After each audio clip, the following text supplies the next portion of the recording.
This is Underground Opera.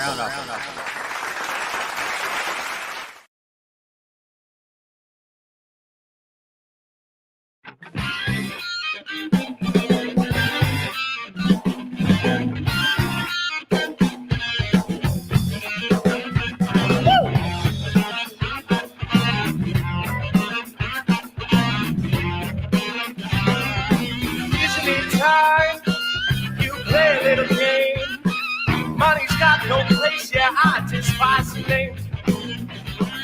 Just fill my cup and don't steal a drop. I'll be winning tonight while the pocket's high. And if you don't know what I mean, watch me shoot my shots. Whiskey, whiskey, whiskey, whiskey hustling woman. She comes home so damn high. If you knew your place, you better think again. You better pay them up, boys, or play them again. Well, now your pen's on dirty. This place, it seems, is a debt of license. You know what that means. If you don't know what it means, watch her shoot a shot. Whiskey, whiskey, whiskey, whiskey hustling woman. She comes home so damn high.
Hey, everybody. It's that time again. Be sure you're posting your questions, comments, because they would love to hear from you. My guest will. And I'm just going to talk real quick. It's not going to take very long. I'm not going to ramble like I do sometimes. I'm going to try not to ramble like I do sometimes. Three things. One, I want to give a shout out to 33 Bar in Hudson, Indiana, for hosting my band, Jesse and Hog Brothers, the other night. And it was a really cool place. And I just want to say it used to be a bank, and it was a bank that John Dillinger robbed. So it was really cool. there was all kinds of newspaper clippings and everything in there. They're all about the robbery there. Not to glorify criminals, but it was pretty cool that I played at a place that John Dillinger robbed. If you look on our profile, you will find at the band profile, you'll find us taking a photo in front of the vault that Dillinger robbed. And so I just want to shout that out. Not that I try not to shameless self-plug too much, other than open mic will resume next Monday at the Hitching Post, New Albany, Indiana, 115 West Market Street. We was off this week because every year this week the owners go on vacation, so they closed the bar down for the week, and next week we shall resume 7 to 10. And of course, there's a drum kit there. There's there's a full back line there. It's just plug and play. You can bring your whole damn band if you want, and it's a really fun time. Beers are like $1.50, and you can not try to run anybody up, but you can still smoke in there. If you're a smoker, you can still smoke in there. You can't smoke weed in there, but I'm pretty sure people do. And last thing, the music store here in Clarksville, they're pulling the plug. They're in Clarksville, Indiana, and Lewis Clark. They were my sponsor for a while, and they're pulling the plug on the business. Everything's 50% off. I just bought a Takamine guitar. I didn't even need another guitar, but I got such a good deal on it. I bought it anyway. I bought a Takamine acoustic. It's a beauty. It's a beauty. Trust me. So got to the end of the month, I think, is what they said before they start going into auction. So get down there, get you some gear. There's really not a whole lot left unless you're a drummer, and which I'm not. So that being said, get down there and let me bring my guest on, because I promised not to ramble, and here I have been rambling. Hello, everybody. Yeah. Hey, Rob. So tell us who you are, where you're from. Go ahead, Brody. Go ahead. Oh, well, I'm Brody Pero, the guitarist of Nectarous, and I'm in St. Paul, Minnesota. I'm Mitchell Hosley, the singer for Nectarous, and I as well am in the Twin Cities here in Minnesota. Now, were you vocally trained? Just curious. Kind of, yeah. It was. I mean, I just was in choir growing up, so I've never claimed to be a good singer. And if I say I'm trained, then that traps me. But no, I've been at it for a little bit. I'm pretty sure you're hitting notes that aren't studio tricks, bud. I appreciate that. What's your position in the band, Brody? I'm the guitarist. So you guys don't need any drum parts. Don't. Unless you need another Takamine. Get them. Yeah, I'm sure the Twin Cities is a good 7-hour drive, so you probably would make that trip just to a music store. You never know. They do have an online store. I'll quit plugging them in. Tell me about how would you describe your band? I think we're a bluesy hard rock band, heavily influenced by the 70s rock sound. Do you wear bell bottoms? I do have a pair, black and white striped bell bottoms. I'll wear them. They're actually right here on my floor in front of me. Yeah, they're skin tight everywhere but the ankles. Yeah. Now you've released a new single. Tell me all about Sugarcoat. Mitchell, you take this one. It's your song, man. This is one we've been playing just at gigs and stuff for the better part of this year, and something, I don't know, that we like to play a lot. We kind of find it to be an ear-catching song, and it's got some funk, but it's got a groove to it, and I don't know, it's just really fun. But yeah, I mean, Brody's kind of the mastermind behind writing that one. Yeah, it's very funky. Yeah, like we've been playing it for like a year. Admittedly, we didn't like play it a whole lot, I feel, because I don't think we realized how much people were gonna like it. Then I think it was Tim King over at Pavement Records who was like, "Hey, you got to use this song. You got to market your band with this song." So now we're pushing it hard, and we're realizing, oh, I guess people do really like this one. So we're like actively trying to put it in the set now. Well, yeah, I mean, you've got a video for it. It's got almost 4,000 views. I don't know if you know that yet or not. Oh, yeah. I'm compulsive. I check every day. Tell me all about the video. You went through a lot of work to release a video, so tell me about it.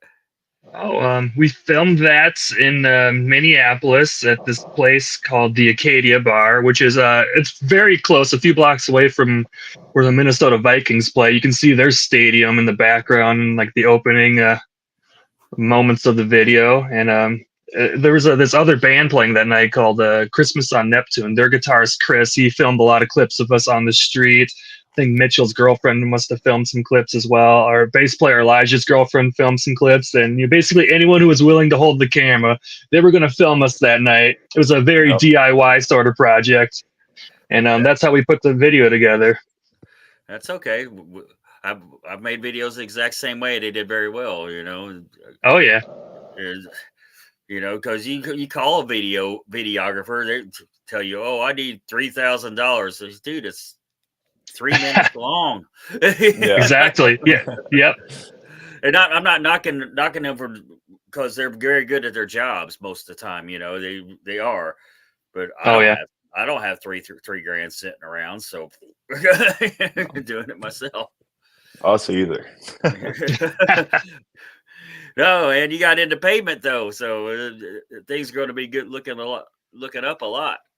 Yeah, we're not officially signed the payment, just to be clear. Right now, we're just kind of working with them on like a marketing campaign, but who knows what the future holds. Yeah, well, they're good at it. They're really good at that stuff. Oh yeah. And I pretty much get all the new bands, which is really cool. Barbara sends me everybody. Oh yeah, she's been great. Yeah. So, since it is my show, we're going to talk about my favorite song, which is called "Not Yet." Yeah. Tell me about "Not Yet." Oh, that's Mitchell's baby.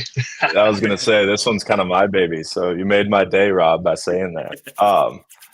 Yeah, that one was really fun. That we kind of, people ask us just kind of get an understanding of the band, how songs come together, and that one, I think I can confidently say everybody came up with their own parts. I'm trying to remember how it started. I think it was for sure Brody with the riff. And kind of that one was Elijah. I'm pretty sure he showed up to practice. Yeah, he showed up to practice with a phone recording. He's like, "Dude, I just recorded this in the car," and it's just him doing like this acapella bit, like "Whoa," and then like he writes it out on the bass, and then we just like, all right, well, there's a song, and then we came up with the rest of the instrumental that practice, and I think by the next practice, Mitchell had like all the vocals down, and it came together pretty quickly. Yeah. That was, felt very natural and kind of, I don't know, I feel like it was a turning point in the maturity of our band and just kind of how quick we were able to throw something together. And I can't speak for anybody but myself, but I think it's one of our at least top 3 favorite ones we've came out with so far. So, it's the whoa that got me too. You can't go wrong with a good whoa. Absolutely, get everybody singing along. Where is your favorite place to play around town? You got a favorite show you tell me about?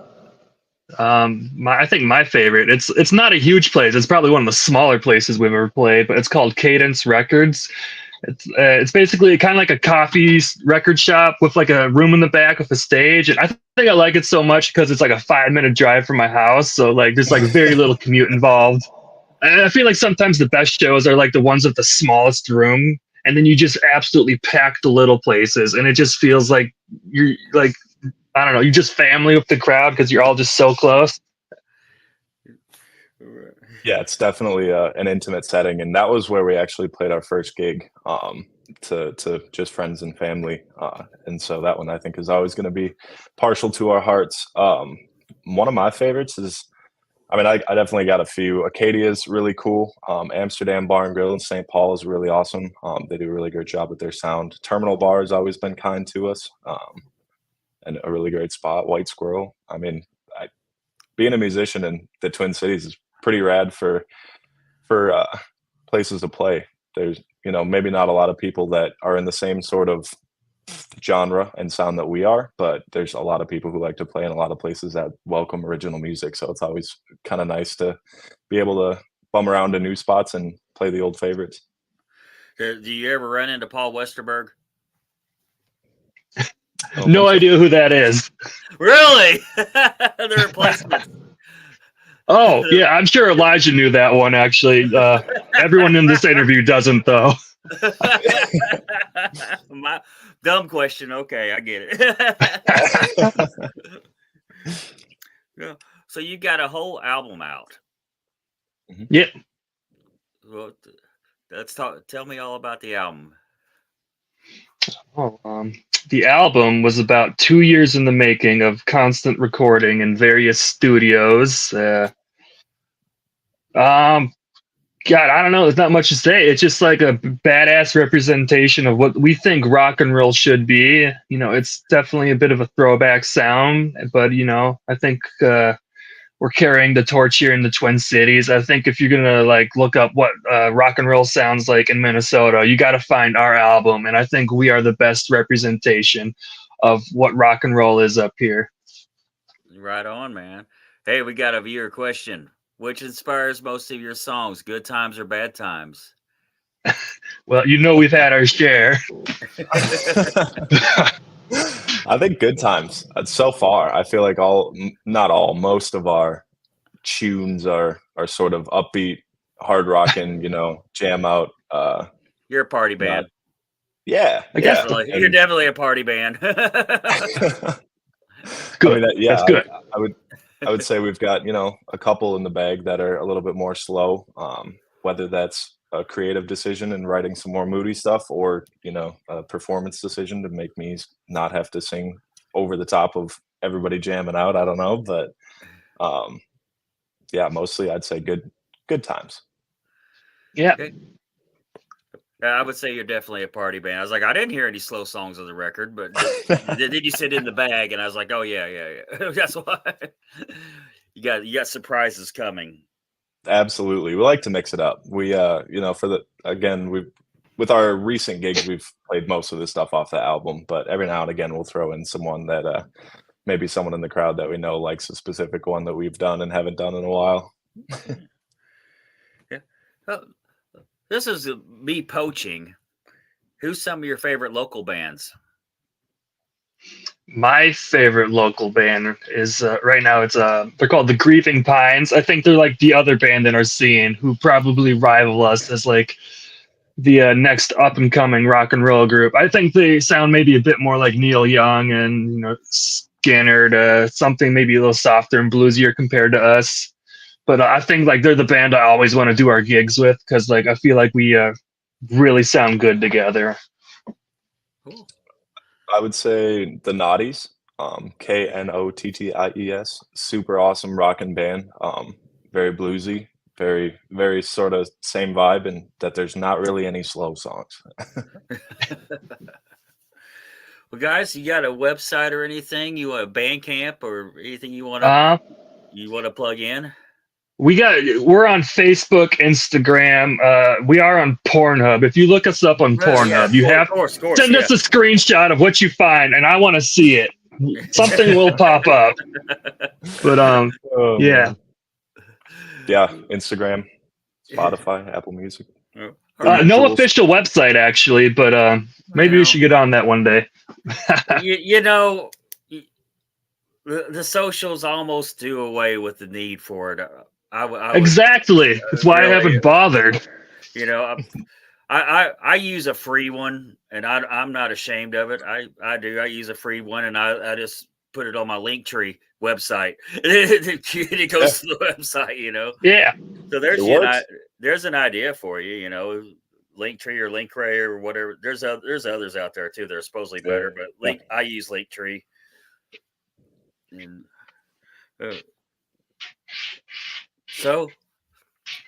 and how many albums do you have out? Is this just the one? Just the one. Okay. One album, and yeah. Can we expect a vinyl run or a cassette run? I would have liked the vinyl run, but our bass player, who's like a local producer around here, he talked me out of it. He's like, "Oh no, you don't want to do that. It's so much work." And I think he doesn't like vinyl, from what I can tell. So maybe not. It is. The turnaround time has just months. Yeah. There's just not that many people making them, and of course, Walmart. The assholes at Walmart got them hemmed up. Yeah. Cassettes are kind of on the rise, but I get what he's saying. I do. It is a lot of work. And so with that, we will cue the music. if I can find it. No pressure.